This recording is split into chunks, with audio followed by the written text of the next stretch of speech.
Hi guys, DFX back with you. Welcome back to my channel. Um, Something I've been wanting to do for a long time here and share with all of you is earlier this year I did a room swap of both my Star Trek collection and my pulp culture collection, and I finally wanted to dive into one of my collections today, which will be the Star Trek collection, and let's get into it. So here we are in my Star Trek collection room. We're gonna go like step by step here, show you what I've got in here and deep dive into some of my collection that I've been wanting to share.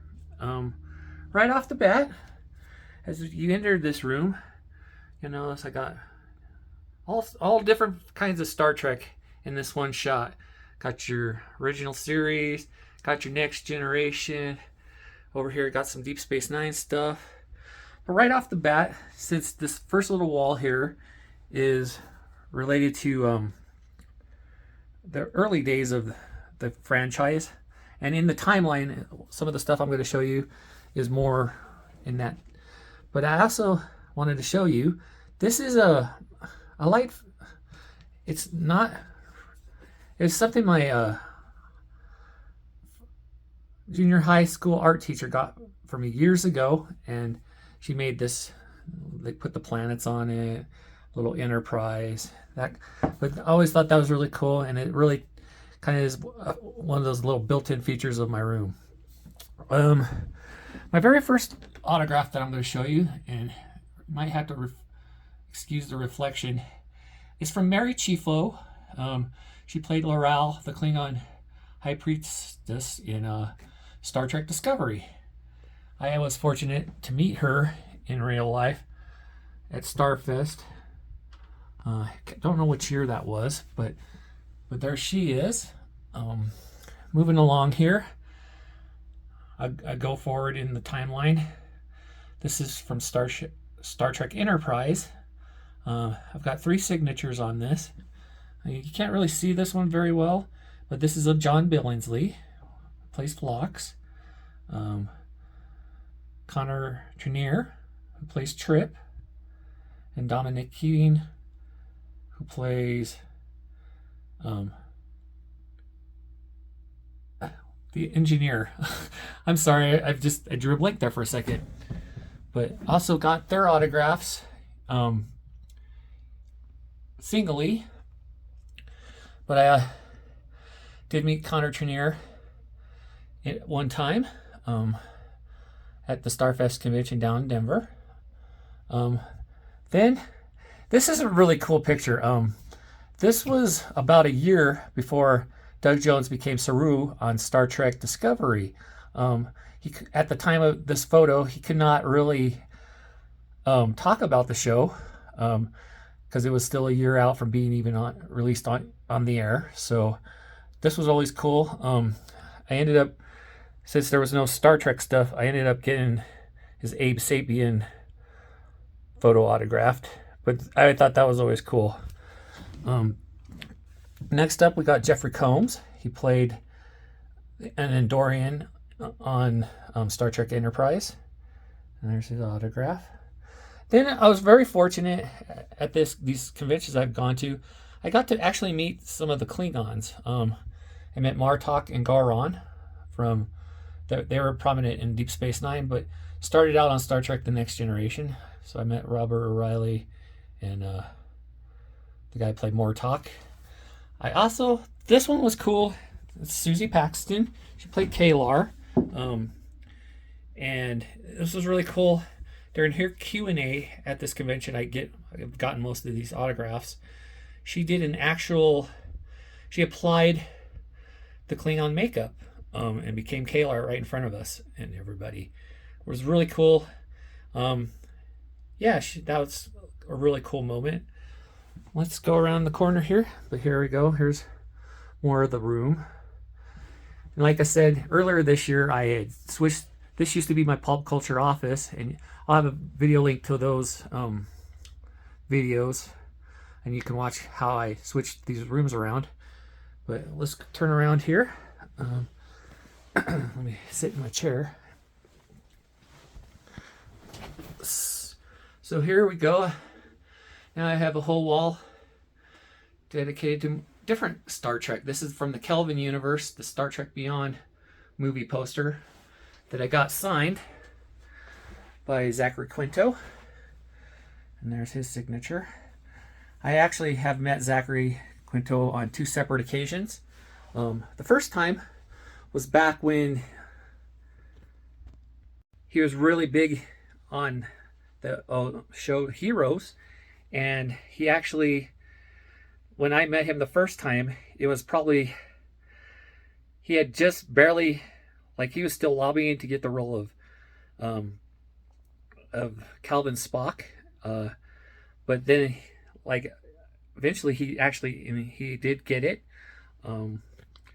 but yeah, with Leonard Nimoy's approval, so that was really cool. But of course he had preliminary like test pictures of him as Spock, but I didn't get an autograph. I just went with this Heroes character Siler. But then a few years back, I actually got to meet him in person at Fan Expo Denver. It was the first time they were calling the thing Fan Expo Denver. So there's me and him.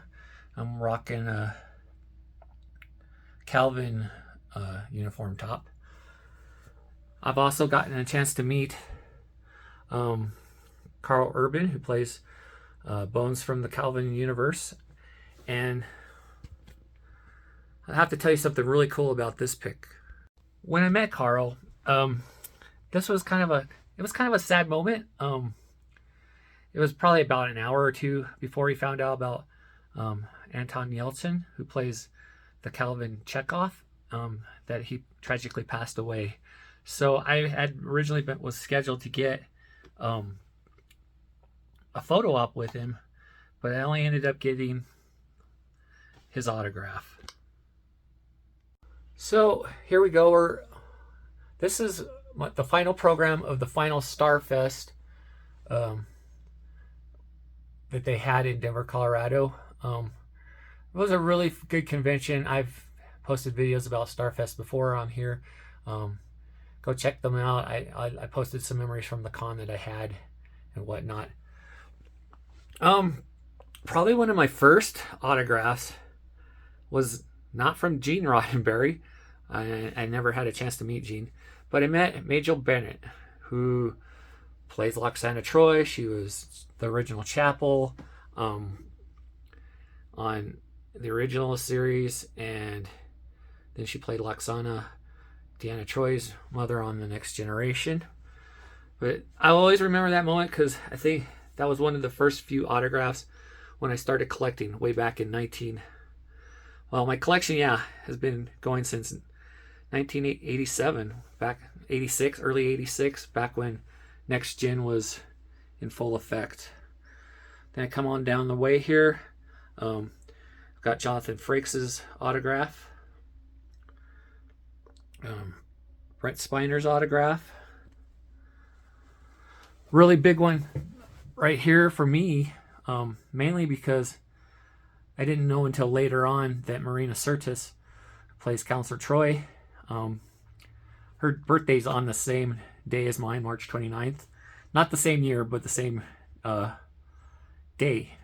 So that, always thought that was kind of cool, that I had somebody in Star Trek that had my same birthday. Kind of scroll down here. I've met Michael Dorn a couple of times. And this is the first autograph. And then here he is out of the Klingon makeup. And most recently, I've met Jonathan Frakes, and this was earlier this summer at Fan Expo Denver 2023. But here is my prized possession. I only need one more autograph, and this is a completed cast photo of the original cast of Star Trek The Next Generation. And I'm missing the guy right here, Sir Patrick Stewart. I'm hoping maybe I'll get a chance to see him one of these days before he passes. But this is probably my biggest bit of my collection right here. I'll just keep scrolling down. it's kind of cool. I have these kind of grouped together. I've also met LeVar Burton, Mr. Reading Rainbow himself. So the cool thing I did when I met LeVar the first time, I've met him in most of the original TNG cast several occasions. But the cool thing, when he did his Q&A, Reading Rainbow was still on the air, and it was just cool. Everybody sang along, did the Reading Rainbow song, and he sang with us. And that's a moment I'll always remember at one of these conventions that I go to. So scroll down here. I've also met, of course, Gates McFadden plays Dr. Crusher. Really cool chance. I had a chance to meet her also at Fan Expo Denver 2023. And there she is in my outfit. I have pictures, no selfies, but of Denise Crosby, who was in the first season of Next Gen as Natasha Yar, and then later she came back in future seasons as Romulan Commander Sela, who was, because of time and stuff and time travel, she was the daughter of Natasha Yar. But that was cool as well. I had met Brett Spiner several occasions. Fun guy, really cool guy to meet. He does an awesome imitation of Patrick Stewart. It's out there on YouTube. You should go check it out. Another side character that I met was Dwight Schultz. Everybody knows him as Howling Mad Murdoch from the A-Team back in the 80s. But in the 90s, he was Reginald Barkley. Worked down in engineering with Geordi and O'Brien, who went on to be in Deep Space Nine. So, yeah, he was a cool dude. I think if I remember right, when I met Dwight Schultz, it was also cool because Dirk Benedict was at the same convention, and they had both, and he was in A-Team as well with him, and they both were on stage, and it was kind of a cool little reunion moment. I don't have pictures of that moment, but that's something I kind of remembered just looking at that picture just now. But it was like a face in a Howling Mad Murdoch A-Team reunion, and they both, and Dirk Benedict was also there because he was, because of Battlestar Galactica. But that was kind of really a cool moment as well. Going along here, one of the big movies that came out in 1994, the year I graduated, was Star Trek Generations. That was a big movie because it brought Captain Kirk and Captain Picard together, and also it was the year I graduated from high school. So, but I've also collected some of the figures along the way, and what's really cool, and I'll deep dive into some of these figures. This costume design that the Next Generation figures are wearing are not what they wore in the movie.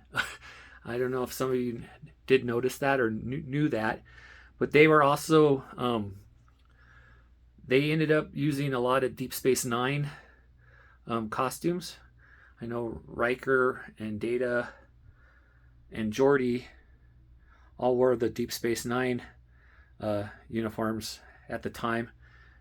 Patrick Stewart also wore it towards the end of the movie when he was battling Soren. So I know that was just a kind of a cool little thing that I came across and remember.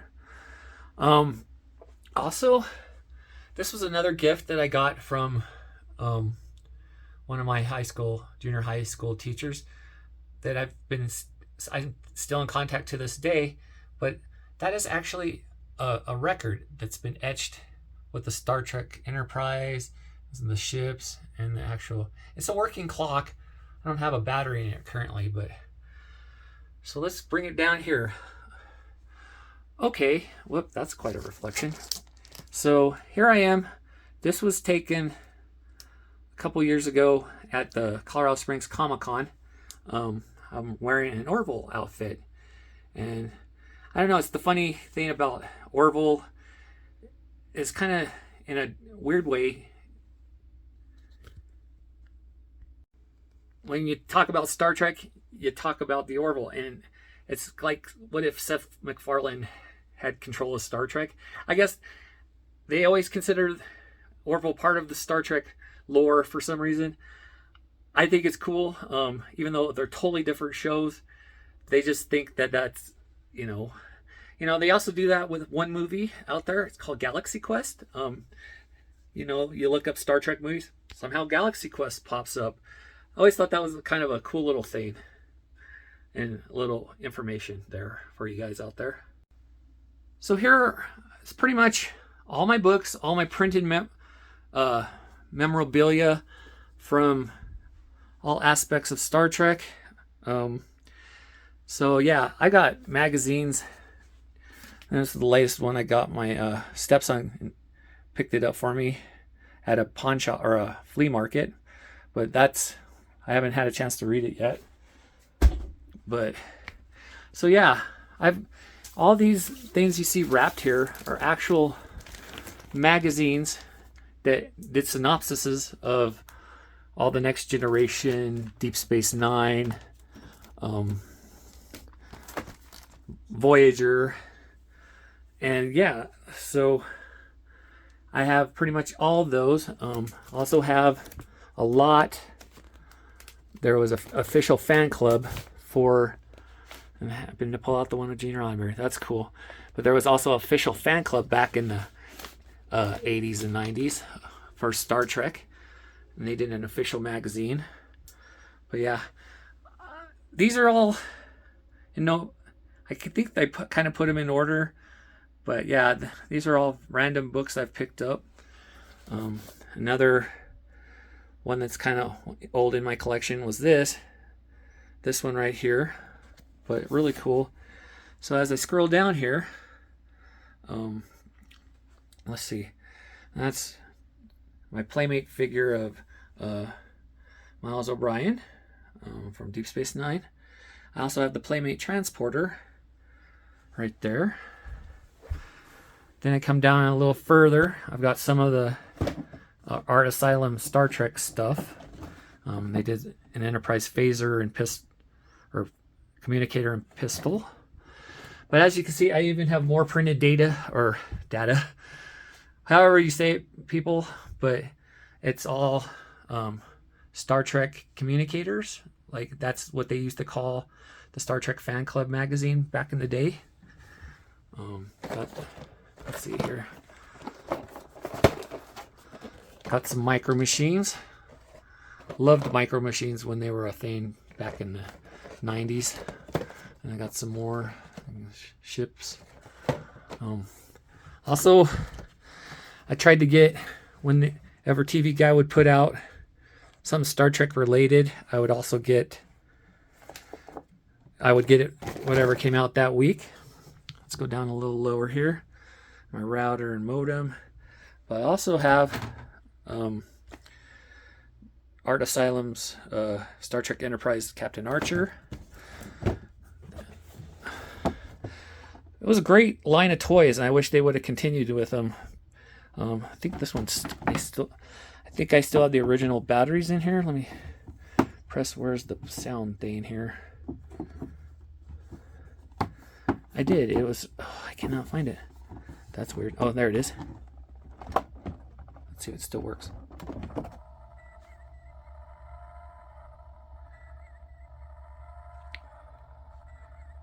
Wow, it still works.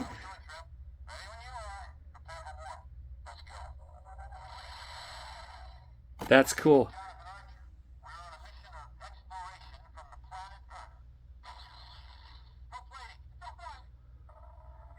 Wow, I hope I can stop it.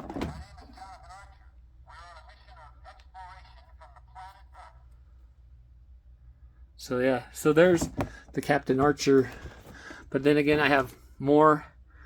Then after the fan club kind of gave up the ghost, the Star Trek fan club communicator, they started publishing these really good technical, and I have them all. The Star Trek the magazine put it out, a lot of good technical schematics and magazines and stuff. I go back and look at some of these now. I'm like, holy cow, there was a lot of information in these. Let's see, got the Star Trek cookbook. I have a puzzle I've never put together, but it's the original cast right there. Finally, I do have the other bridge part here. It's Malcolm Reed's engineering station. So there's that. I think this one works still as well. Let's see here.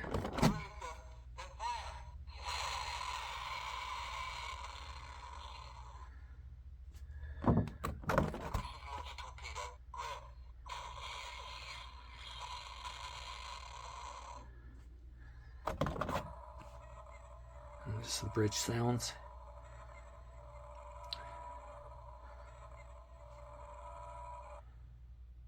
But there's that. Yeah, really good toy line. I wish there was another one that did get a release, and it was to Paul's station, and you put them all together and they would make the bridge. The sad part is there was one part of the bridge they did not get to make. It was on prototype, and it was on the plans to be made was the Merryweather, the other character. He was the ship's, well, he flew the ship, and it was a bridge part, and it would have, when you combined them all together, it would have made the bridge of the NX-01 Enterprise. So once again, I got some more. It's pretty much my books, other than Communicators and Star Trek the magazine. I do have a few books. I got Inside Star Trek, The Real Story. All books I have. That one I haven't had a chance to, but it has like the chronology. I have the encyclopedia, the companions, the technical manuals. I also have a couple of William Shatner's books and the Klingon Dictionary. All right, continuing on here. Probably one of my favorite original movies that had the original cast was Star Trek 6. And I know I'll probably get a lot of flack out there from people going, Star Trek 2 was so much better. I just like Star Trek 6 better. It was not because they were wrapping up their final missions or whatnot. I think I just liked it because it was in the same style as the Wrath of Khan. And it was like, okay. You know, it was sad to see the original cast sign off for one last time, even though technically they came back in, or should I say at least some of them came back for Star Trek Generations. But I've been very fortunate in my travels, my journeys at these conventions. I've had the opportunity to meet William Shatner several occasions, several times, and there's a picture with him. And I was fortunate also to meet Nichelle Nichols. The autograph is there. It's very faint. I wish I would have had a chance for her to touch that up, but I have pictures out there when that signature was fresh and new. I think it just was weathered over time, but there she is as well. Probably her last full swing of conventions that she did before she passed away, and one of those stops was in Denver. I have met Leonard Nimoy. That was before he passed on, and that was always a big moment for me. You know, Spock, I mean, the iconic character of Spock, I mean, that's great. And then, like I showed you guys earlier, awesome. Met his successor was, at that time, was Zachary Quinto. But also, very good interpretation of Spock from Strange New Worlds. Ethan Peck. He does a wonderful job. If you guys haven't seen Strange New Worlds, I recommend going and watching it, because, you know, it's carrying on the legacy that Leonard Nimoy has had with the character. So he's just phenomenal, and I'm always glad I got to chance to meet him. I've also met George Takei. I've only, I've seen, I think that was the only time I've only met George Takei one time. But as you can see, I went with a motif. Unfortunately, Shatner didn't have any of him in his captain's outfit from the movies, but I kind of went with a motif here of having everybody in their Star Trek 6 gear. But finally, I've met Walter Koenig, who plays Chekhov, on a couple of different occasions, and there's our picture together. Really cool guy as well. A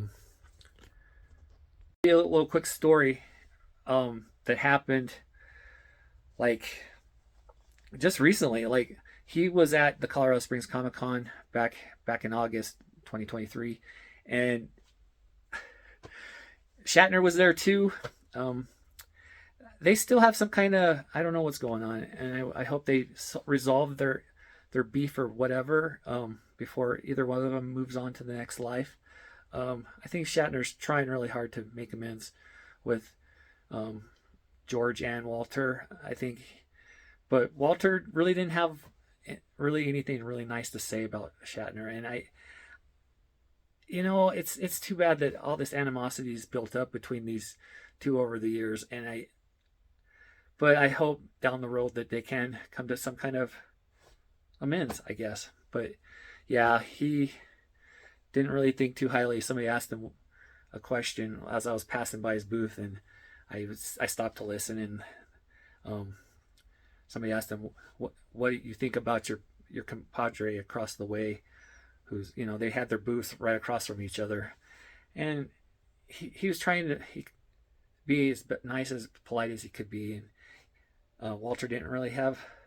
He kind of just rolled his eyes and said, "Yeah," and I just was like, "Oh, that's really sad." But I hope somewhere down the road they can make amends. We'll see. And my final movie poster here is, sorry about the reflection. It's really, really kind of bad. But as, of course, Star Trek V, The Final Frontier. I don't know. I enjoyed it. I think to me, it was just a big, of the way it went, was just a big episode of the original series. They had a lot of good, cool meanings in it. Gosh, this light is horrible. But yeah, I enjoyed it. I feel like, it's underrated, really. Some of the meanings are kind of out there now, but I don't know. As I've watched re-showings of Star Trek V, I've come to enjoy it, and for what it was worth back then, back in '89. Moving on down here, I've got all my Star Trek Voyager autographs. I've met Kate Mulgrew, met Robert Beltran. His autograph was kind of, looks like just like a line, but as I learn more about the guy, yeah, I can see why. Met Tim Russ. All these autographs I'm showing you, I don't really have photos with. I've met Garrett Wang, Robert Picardo, Ethan Phillips. I met the guy that played Egypt, and the late great Richard Hurd, played Admiral Paris. But of all the Voyager casts that have gotten photos with, I've only gotten my picture with the captain, Janeway, and Garrett Wang, who plays Harry Kim. Poor guy, he never became more than an ensign. That's really sad, but yeah. Moving along here, just recently, a couple of years back, I did meet Michelle Hurd, who plays Raffi on Star Trek Picard. And there's us together. I'm rocking my Lower Decks cosplay. And there's her autograph. A couple special figures of my collection. My stepson got for me think my birthday or Father's Day, one of those. But he found these at a flea market as well. The space talking one still talks, and I'm always think that's amazing after all these years. And it came from Kmart, you know. I leave the price tag on it just because that it came from Kmart. So and that's a thing that doesn't exist anymore. Moving up here, I met Penny Gerald. She played Cassidy Yates on Deep Space Nine, but went on to become Dr. Flynn on the Orville. I'm rocking my Orville outfit there. Also had the opportunity to meet Peter Macon, who plays Lieutenant Commander Bortus on the Orville. And then, yes, I did graduate from Starfleet Academy. But I also have a couple 25th anniversary Star Trek The Next Generation Pez dispensers. And there was two separate ones that I could tell. This one had Locutus, but then you back it up and it has the whole cast without Locutus. So that was kind of a special thing. Yeah. And the difference is that this one has Dr. Crusher and the other one doesn't. I do have the Calvin 3 Barbies that they put out for the Calvin timeline. There's Kirk, Uhura, and Spock. Then I have a couple of the die-cast spaceships that Hot Wheels put out back for these movies. Of course, I've got the Enterprise B. I think it still works. It's been a while since I've turned these stuff on, but got that for a Christmas present. This one was really cool. I don't know if a lot of you people out there know what the Mini-Mates are. They're kind of like, I guess they're the cheaper versions of Legos. But this one was really kind of cool. It was the Cage Enterprise. You see that from the Cage episode. And you open up this hatch here. Maybe, if I don't break it. And it has Pike in the captain's chair. I always thought that was super cool. Moving down here, I collect rocks. Only if they have like a cool kind of... I always thought this was cool. It was not planned. I didn't cut it this way. But I found this rock a long time ago. And it looked like the Star Trek Delta. So I thought that was cool. I also found this other one. Looks very similar to a Star Trek Delta as well. I have several... did the Star Trek collecting of... They did baseball cards. And this one was always special to me, as you can see. It's one of the first ever hologram cards that I ever got that was Star Trek related. Very cool card. Maybe worth something. I don't know. I don't know how that stuff goes over time, but there's Captain Picard. It was from the first season. It was done by Skybox. Probably one of my favorite bits of my collection was this little card here. Then I've got some deltas, the Discovery Delta, the First Contact, then I have the original deltas. This is a card from Star Trek, the customizable card game, and Geordi as the light creature being that they couldn't see unless they shined a blue light on him. So that, I always thought that was kind of cool. I got that from my stepson as well. We'll go down here. May not be able to see these very well, but I have a bunch of the Calvin Star Trek figures. They're kind of seeing more of my reflection than that. Also, Playmate did a really cool job, and you're seeing just my reflection, but they did the Playmates classic figure line. Really, they did a really good job on those. And then I have this was a graduation present from my mom back in 1994. And I was eventually going to collect all these plates. But then there was just so many. But this was always special because it was also, I think it was also an anniversary plate for the series. But yeah, there's Data. So let me pan down here. One of my biggest bits of my collection is this Next Generation bridge. And you're like, wow. And I also have the engineering area that they used that came out for Star Trek Generations. But this was a big, I'm gonna get up here and change it. But I have a bunch of Playmate figures actually in storage in a box. I opened all my action figures back then, not really realizing the monetary value of them. What if you would have kept them pristine? I played with my stuff. So yeah, this was, I have pretty much, well, I don't have all of them, and I could show you all those, but that's maybe for another video. But the coolest thing about this bridge play set is that it still works after all these years. I still have the same batteries in it, which probably isn't good collectible wise, but let me turn it on here.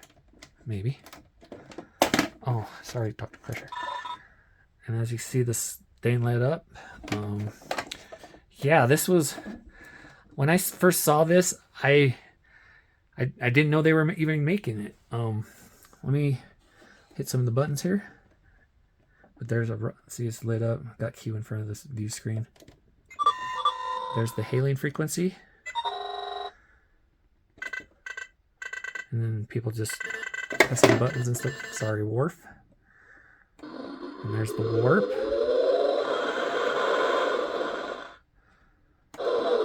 Tractor beam, as you can see, a little red dot down on the view screen. It's tractor beaming the Romulans. Photon torpedo. And then finally, phasers. But this was a big thing to my collection. I got it at a comic book store that no longer is a comic book store. It's been leveled and it's a gas station now. But yeah, this was a big part of my collection growing up. I don't think I ever really played with it. So yeah, let me zoom down here. I've got more Calvin stuff, timeline stuff. It's like a bridge set that they never completed. Phaser remote. Transporter set. All from the very first Star Trek Calvin movie. But here's got Barclay working the computer. I don't have batteries in this, or I turn this on and show you. But it still works too. Geordi. Cool thing about this Geordi figure, and I don't know if many people are aware of this, his visor comes off. They didn't, like with future Geordi figures they did, his visor was pretty much glued on. It would not come off. But you take that off and it was basic. Well, let me do that really quick. So yeah, his visor comes off and you can see the whites of his eyes that he rocked, and every time white contacts, every time that they would need to take his visor off for some reason. But that was always cool little addition. Here's a towel. It's from the episode Mirror Mirror. I got that in a very special kit or box set that, well, I got it in this little backpack in the corner. Like these conventions like to do like mystery boxes. Well, the backpack was the mystery box, and then they had Star Trek stuff inside of it. So that, like that pretty much. Very cool picture. Probably very underrated artist. John Elves. He was the guy that basically drew the Enterprise D, or E, I should say. And I actually got to meet him. He was at a convention near where I lived, and he actually signed it for free because no one else knew he was there. So, but it goes along with my first Star Trek First Contact figures. More figures, yes. And around this time of this movie, I had stopped playing with, well, I'll never stop playing with toys, but I stopped playing with current Star Trek stuff that I had. But yeah, coming on down here, this is the first time I saw any of the First Contact figures in their outfit. I got Zefram Cochrane, and down here on the bottom got Lily, his assistant Lily, and then I got the Borg. And I cannot confirm this because I've never opened the box, but it says it's Captain Picard's face under this EV suit. I've also collected some of the other Art Asylum figures. These ones are special because it was Dax and Bashir from the episode Trials and Tribulations. As I back up here, there's Nemesis only did 4 figures for the Art Asylum collection, and it was Picard, Data, Shinzon, and the Viceroy, played by Ron Perlman. Let me see here. As I come over, this was another big special moment. Wish it was still in existence. This poster is from Star Trek: The Experience, the place that they had at the Las Vegas Hilton. I only got to go there one time. It was shortly after I had my kidney. It was about a year, I think, after my kidney transplant. I went with a friend that I've known since kindergarten, and we went there, did it up. It was an emotional kind of place, especially walking onto the bridge of the Enterprise, because it used to be able to do that between the ride operating. You could walk on there, get a photo on the bridge. If I find that photo, I'll post it up somehow on here. But yeah, that was a cool moment. Hope down the road, Disney has a whole Star Wars land. Let's bring Star Trek back. Do some kind of big with that. All right, we're coming down to my knick-knack shelf. Boy, is it ever. This item right here is an actual Star Trek telephone that I acquired. I don't know if it works because there's not many landlines around anymore.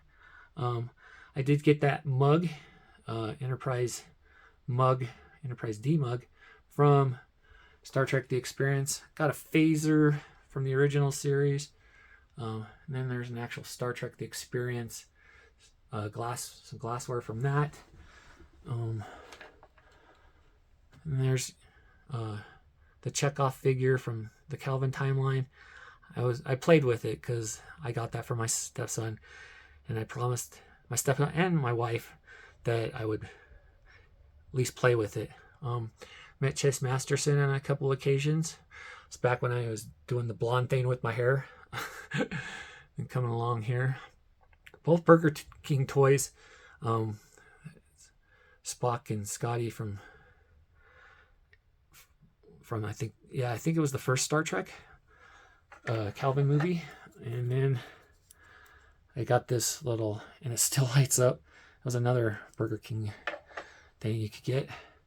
And then these are pewter that I got back when I graduated for graduation presents. And Spock mug.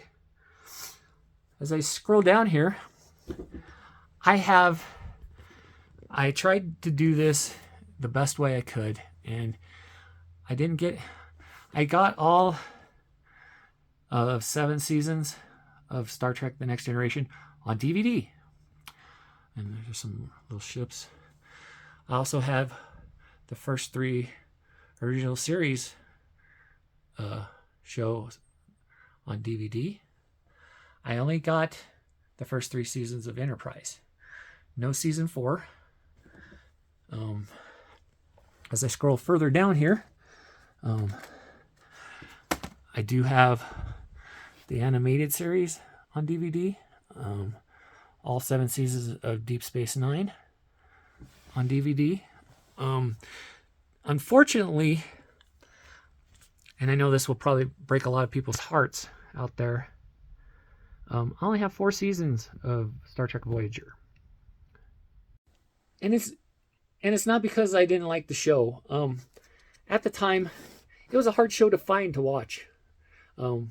Back in the day, the Paramount Network, United Paramount Network, was just coming into being, and the area I lived in did not get it, and so I didn't really watch Voyager until season 5, maybe 6. It's not that I didn't like the show. I could not find a place where it was at. That's why I only had the first 4 seasons.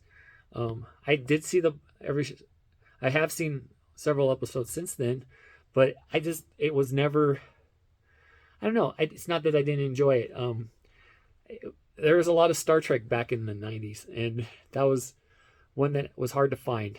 So yeah, I have a lot of appreciation for the show, because it's kind of taken some of the newer stuff further now with Lower Decks, Prodigy, the cartoons that are out there now. So I don't know. Nothing against Voyager. Maybe it was not one of the stronger Star Treks that I watched. I'll just leave it at that. So continuing along here, I do have every Star Trek motion pictures special collector's editions. But let me go over and I will continue this, and I'll show you the rest of my physical media that I have of Star Trek. So continuing on here, I have now upgraded pretty much all my DVDs to Blu-ray. Starting off with Star Trek Enterprise, the complete series on the Blu-ray. Yeah, really cool box and I got that from overseas, but Blu-ray are region free. So, and I've put all these in pretty much chronological order, series wise. So then I've got the seasons of Discovery, Strange Short Treks, which is basically like stuff that took place. They were just condensed shorter episodes, 10-minute episodes, if that. Strange New Worlds, of course, good show. Then the 3 seasons of the original series. Then I also have upgraded the Blu-ray of the animated series. Then they did a full restoration, HD upgrade for all 7 seasons of Star Trek: The Next Generation.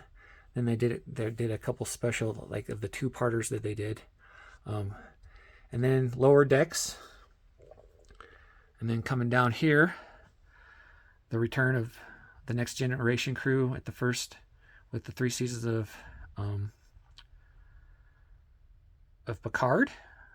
And finally, very underrated show. I don't think it's been getting enough, but Star Trek Prodigy. Very good introduction for little kids into the Star Trek lore. They just have recently saved it, and season 2 will be coming to Netflix next year. So that's really awesome. Continuing on here, I've got the original 6 motion picture movie collection of the original cast in HD now, or Ultra HD 4K. They also did a box set for the Star Trek: The Next Generation movies in 4K. And finally, the Calvin movies, all the Calvin timeline movies in 4K. So let me head on back over to my collection, and we'll continue with what it's about. And if you're new to my channel, make sure you hit the subscribe button if this stuff kind of is interesting to you. And share your favorites Star Trek episodes, Star Trek movies in the comments below. Yeah, that'd be great. But also subscribe, and let's continue on. So as we continue here, so it was a really cool poster, and they gave a lot of information about each of the officers from Next Generation. This is how I found out Marina Sirtis's birthday was on my birthday by looking at this poster, because it gives the actual birth dates of the crew here. Not just for character. This is their actual birthdays. But yeah, here's Marina's down here. Focus.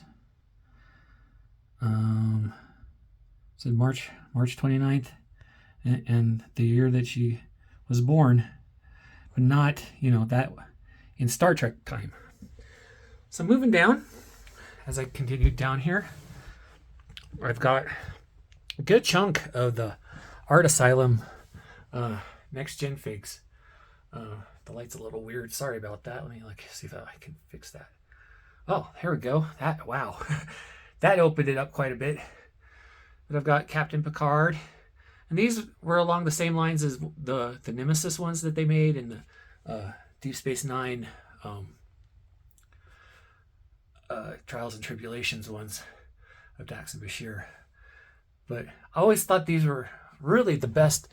I feel like these were probably the best interpretations of the characters from Next Generation.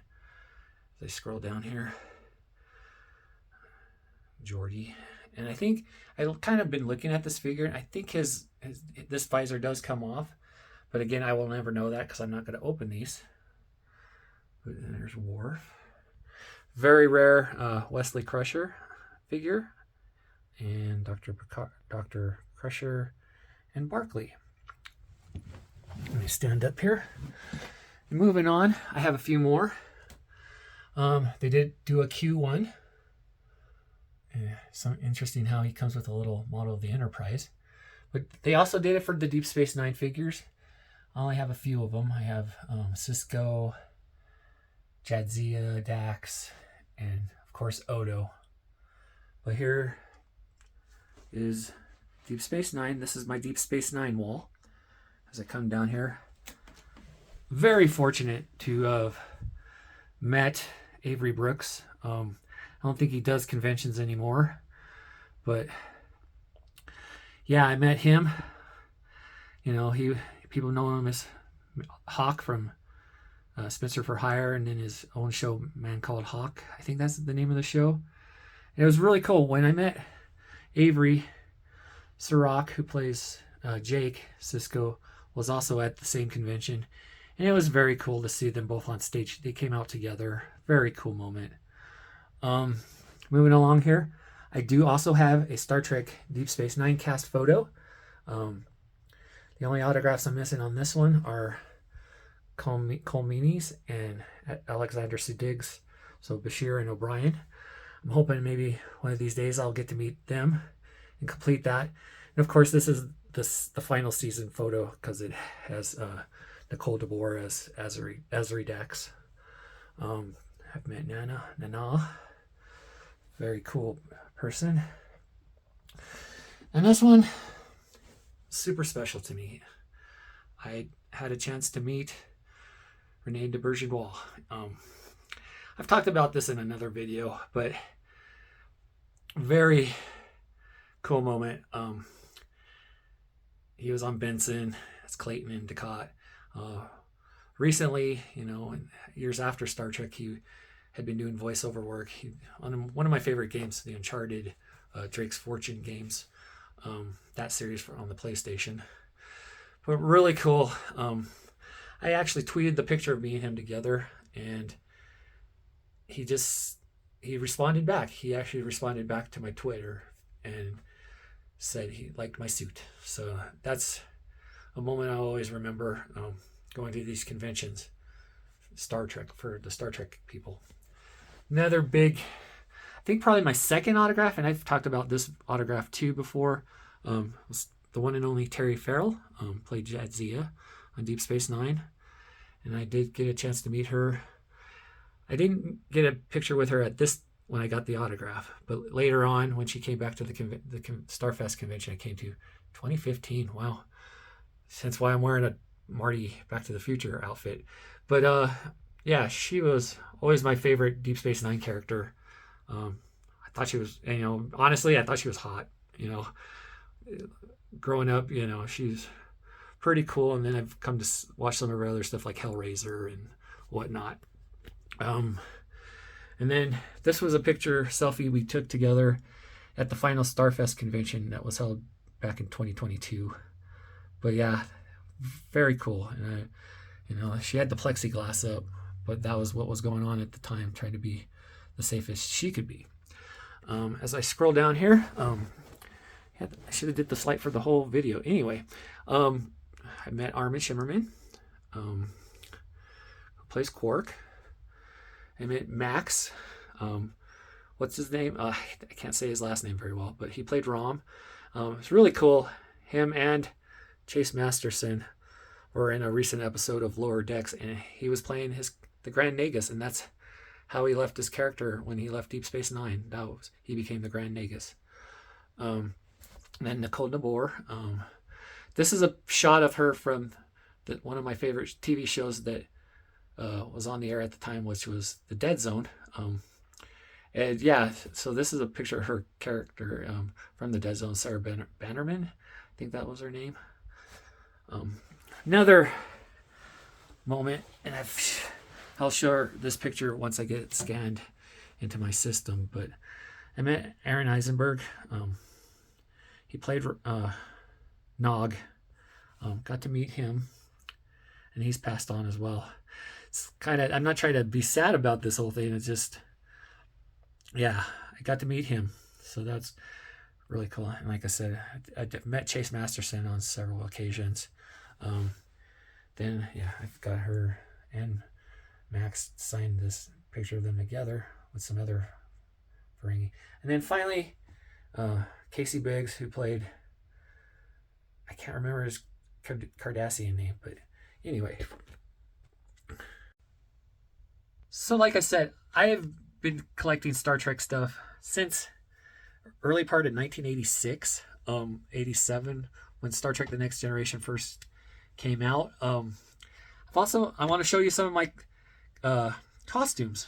And probably one of the first things I bought that had the Next Generation logo on it. Let's go look at that right now. So one of the first things I bought that came out, and I got through the official fan club at the time, was this satin leather crew jacket. I have a matching hat. I just couldn't find it at the video recording of this.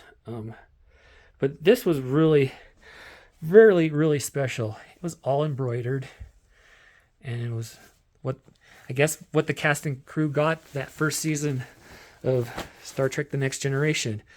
This is all embroidered. Very cool. Black satin. And I do have a matching hat too. Let's go into some of my cosplays here. I know a lot of you have seen these on the channel already, the reveals and whatnot, but I'll show you some of them a little better and up close. Well, there's my Star Trek Lower Decks one. Let's see. My Star Trek Strange New Worlds undershirt.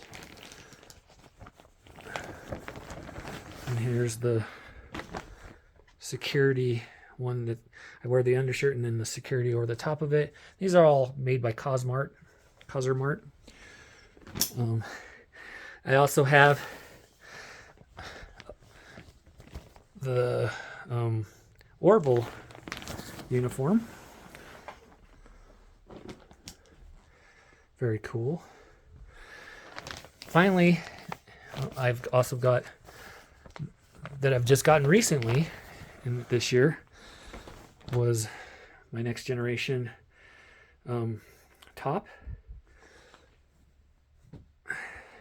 And there it is, the Ensign Pip and Fanset comm badge.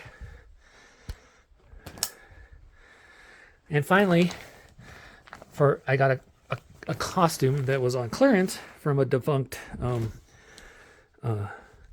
company. It was my Star Trek Beyond outfit top. And then coming over to my other bag here, I've got a Star Trek Prodigy uniform that I wore at Colorado Springs Comic-Con. And there's that. And finally, one that I've been looking for a long time was my Star Trek Enterprise jumpsuit. And there you go, guys, my Star Trek collection. Thanks for coming along with me today on this deep dive as I show you some of the relics of my past. If you're new to the channel, make sure you hit the subscribe button. And I thank you for joining me today. And as always, live long and prosper. And I'll talk to you all very soon.